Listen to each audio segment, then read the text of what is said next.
of today is optimization of new sales funnels to generate new sales.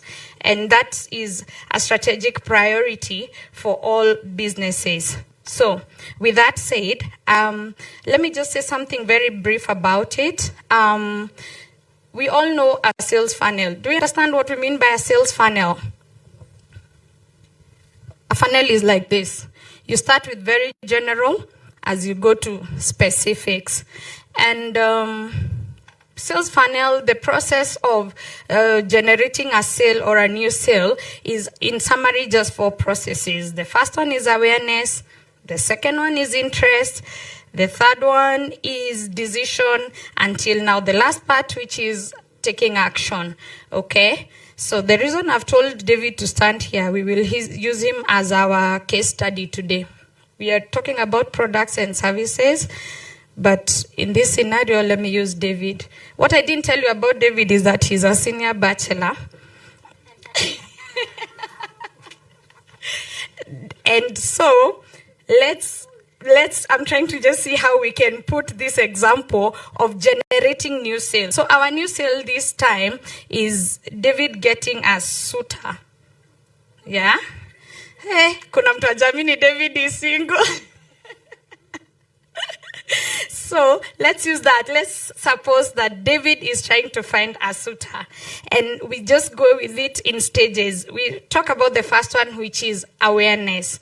When we talk about awareness, our objective here is to build a good first impression and earn trust from your target audience. So when we talk about awareness, we're talking about whose awareness. Is it David, who is supposed to be aware, or the suitor is the one who is supposed to be aware? In my opinion, I think it's both. When we talk about awareness, we are talking about, do you know who your target audience is? Do you know who you're looking at? When I'm giving examples, just try to put it in aspect of your business, respective to your line of business, because it applies in summary to all businesses. So who is your target audience? Remember, like I said, our intention here is to build a good first impression and earn trust from our target audience. And we are learning about, the theme is how to optimize. Fine, everybody is trying to get a target audience. But how do you stand out? How do you optimize at this stage?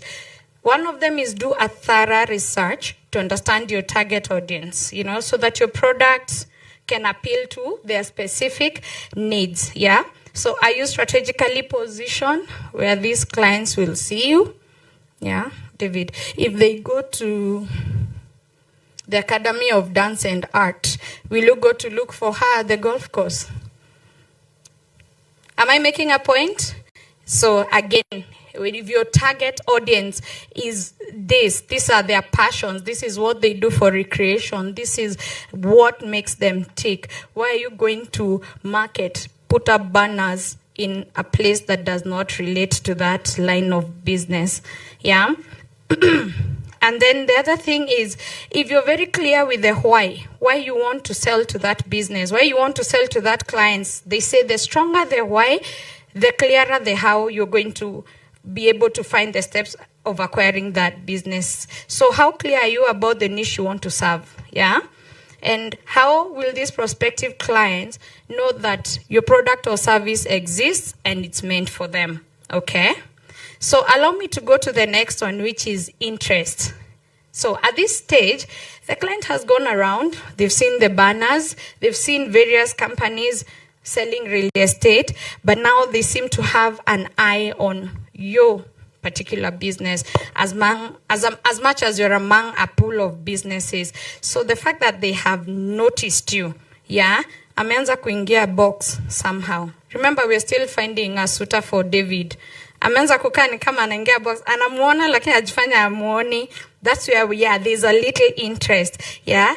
The client starts to feel like your product or your service can sort their problem, yeah.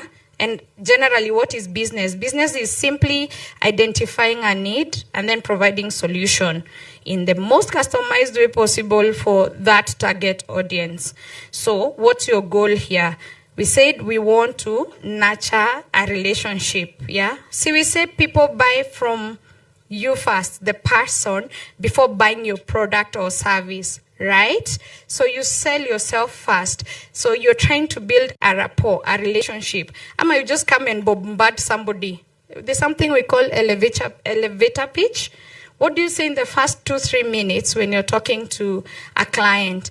Is it to just bombard them with a product? You don't even know whether that's what they like. Do you do need-based conversations to understand the customer better? So be very consistent at this point, yeah?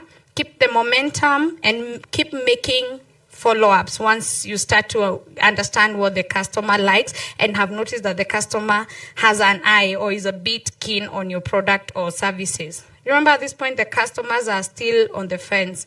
So again, yeah, don't be so visible like during... I see people like, for example, when it's their day to launch a business, the first 2 weeks, it's crazy.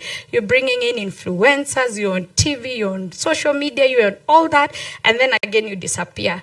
The client who had caught the attention of your business now remembers a month later, but then I wanted to buy this product. They come looking for you. Are you anywhere to be found?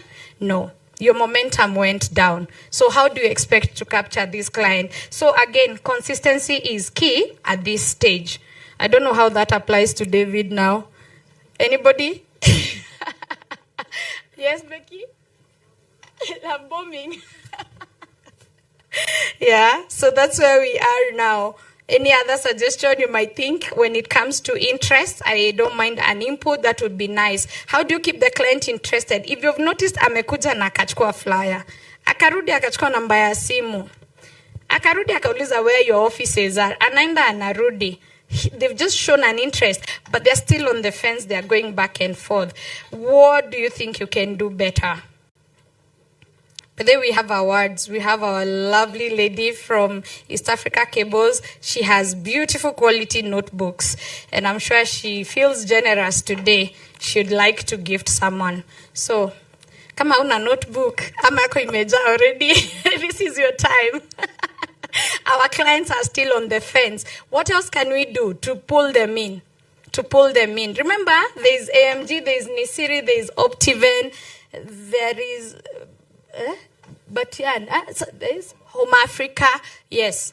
There's all that, like machine akikuja kwako, but still, there's other options. What do you do to make sure that they stay glued to you? Yes, lovely lady.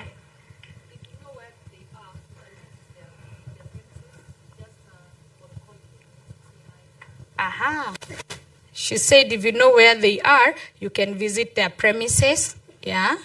Also, if you are keen enough and got their name, don't you think it's a good idea when you're writing these marketing emails to refer them by name, right? Yeah, they feel more special. Yeah, they feel it's more specific them. It's not like you're selling to the mass market. So because of time, allow me to go to the third one. Now it's decision time. At this time, the objective at this stage is to convince your target audience that your product or your service is the best, yeah? This is where you want your new prospective client to commit. David, ajengia box. Sasa this is where we want them kuingia box, yeah? So what do we do at this stage? We said we want our client to commit and to stop looking and comparing with the other options that we call competitors, yeah? So what strategies have you put in place to move the client from just interested to committed? Is there a difference? Interested and committed? Yes. What's the difference? Anybody? Yes, please. Interested is I'm still prospecting. Interested? Committed is I have signed a form. Yeah. Committed is somebody has already signed a form, yeah? Okay. Someone else? There's a book that David was reading, and it says, oh God, my notes are disappearing. I have to remember that one because it was such a good one. Yeah, when you're interested, you do something only when it's convenient. Yeah? But when you're committed, you do something regardless of how you feel. Yeah? Dodi, suna kati ya leo alafu kesho tena unarudi biashara za expo. Yeah, you consistently like pursue that. So that's commitment. Okay. So now the customer now feels that they want to commit. You've said they've signed a form. Maybe they've signed an offer letter or something. That's commitment, right? Yeah, we're together. Are we together? Yeah. So now we are the commitments part. And now it's action time. And that means the prospect now have become your customers by making a purchase. Sasa amekubali mdate, hapo ndipo mko. Amepata mtu. Kwa hivyo relax sasa, kwa sababu amepata mtu. Should he relax because now he's found a girlfriend? No, it means that the job does not end there. When you get a client, when they've signed now even the contract and the client is on board, don't now forget about that customer and start going to the look for the next one, going through the stages of awareness and everything else, yeah? So when we say action time, we say that the customer now is a customer now because they've made the purchase. But the journey continues beyond here, which we call post-purchase service. Sifao is good at that. Karibu. So post-purchase service is to ensure that the customer is satisfied and stays loyal to your product or service. Okay? And here, integrity is the point. If you promised that you will give your customer A, B, C, D when you are pitching, please make sure you stick to your promise. Offer genuine products and services to your customer. I got a very nice quote that says, integrity is key, which means tell the truth. And if you don't keep your word in business, you're not in business. Ladies and gentlemen, thank you so much for your time. God bless you.